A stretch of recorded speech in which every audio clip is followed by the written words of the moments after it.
यह कहानी हीरापुर गांव की है, जिसमें सविता नाम की एक बेसहारा माँ रहती है, जिसकी 6 साल की बेटी गरिमा का जिम्मेदारी होती है। सविता अपनी बेटी को लेकर काफी दुखी रहती है। सविता इतना असहाय रहती है कि एक वक्त की खाना भी जुटाने में असमर्थ रहती है। सविता अपना गांव छोड़कर काम की तलाश में गांव से दूर निकल जाती है। सविता इतना चलते चलते दूर निकल जाती है कि उसे पता तक नहीं रहता है कि कौन सी जगह है और कौन सा गांव जाना है। तभी चलते हुए जंगल की रास्ते में उसकी 6 साल की बेटी गरिमा अपनी माँ से कहती है, माँ, मुझे बहुत जोरों की प्यास लगी है माँ, मुझे पीने के लिए पानी दो ना माँ। तभी सविता कहती है, शांत हो जाओ मेरी बच्ची, मैं तुम्हें पानी पिला दूंगी। बस कहीं कुआं दिख जाए या नदी, तब तो पानी पिलाऊंगी। तभी जोरों की प्यास लगने की वजह से गरिमा चल नहीं पाती है और फिर चलते हुए सविता गरिमा को गोद में उठाकर चलने लगती है। तभी सविता चलते हुए कहने लगती है, भगवान, आप मेरी मदद करो, मेरी बच्ची को प्यास लगी है, कहीं नदी या कुआं दिखा दो भगवान। तभी अचानक से गरिमा को एक नदी दिखाई देती है और कहती है, माँ, वो देखो नदी, वहाँ जाकर पानी पी लेंगे, जिससे भूख और प्यास दोनों ही कम हो जाएगी।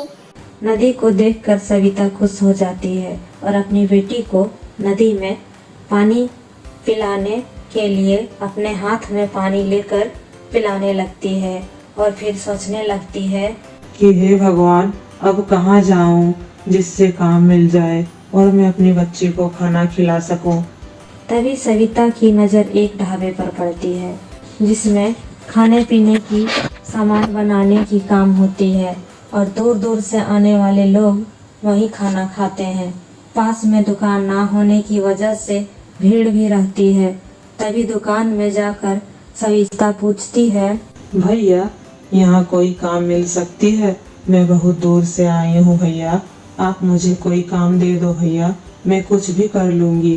तभी दुकान वाले सविता और उसकी बेटी गरिमा को देखते हुए सोचते हैं और फिर उसकी हालात को देखते हुए काम दे देते हैं और फिर कहते हैं, यहाँ तुम्हें ज्यादा पैसा नहीं दे सकते हैं, इसलिए सोच समझ कर काम करना। तभी सविता कहती है, कोई बात नहीं भैया, एक वक्त की रोटी ही काफी है और जो कुछ पैसे हो जाए भैया, जो भी देंगे उसी पैसों में से अपनी बच्ची को पढ़ाकर एक अच्छी भविष्य दे पाऊंगी और अपनी बेटी के लिए एक वक्त की रोटी भी। तभी ढाबे का मालिक सविता को काम दे देता है और कहता है, ठीक है, तो जाओ, वहाँ कुछ बर्तन रखे हैं, साफ करो और रोज तुम्हें समय पर आ जाना है। तभी सविता ढाबे में बर्तन धोने लगती है। ढाबे पर भीड़ इकट्ठा हो जाती है। दूर दूर से आने वाले लोग खाना खाने के लिए भीड़ लगाए रहते हैं।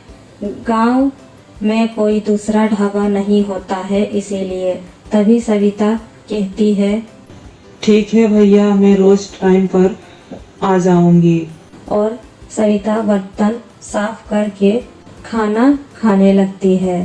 तभी ढाबे का मालिक बर्तन साफ करने के बाद सविता को खाना देता है और सविता खाना लेकर अपनी बेटी गरिमा को खिला देती है और जो भी कुछ थोड़ा बचता है वो खुद खा लेती है। ढाबे पर यात्रियों की रहने की भी सुविधा दी हुई होती है, जिसमें से एक झोपड़ी सविता को भी दिया जाता है। सविता खुश होकर भगवान को धन्यवाद देते हुए कहने लगती है, भगवान, आपकी बहुत मेहरबानी है इस माँ पर। सविता को काम करते हुए बहुत समय बीत जाते हैं और गरिमा भी बड़ी हो जाती है और बर्तन साफ किए हुए पैसों से गरिमा को पढ़ा लिखा कर एक अच्छे घर में रिश्ता करती है।